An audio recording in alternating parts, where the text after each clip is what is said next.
what is traumatic to one may not be traumatic to another. It's perceptive in nature, and it's important for teachers to sort of understand that on some level so that they don't always compare and contrast. Trauma is also not what you think. It's hard for me to know how much people get and how much they don't. But basically, the main component at which trauma is stored in the brain is what's called non-declarative memory. It's not the thought in a child's head. So any story that a child could tell you in a therapy session, any conversation they can kind of disclose about what's going on at home, or they come into the class and they, have a few moments with the teacher and they're telling the teacher about something that happened that morning that was, difficult or scary or something like that. That story is not the dominant way that's stored in the child's brain. The dominant way it's stored in the child's brain is what's called non-declarative memory, and it's similar to what's called procedural memory.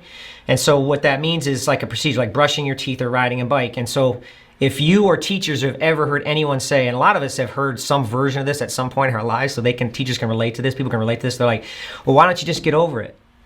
You're effectively telling the child or the person, why don't you unlearn riding a bike?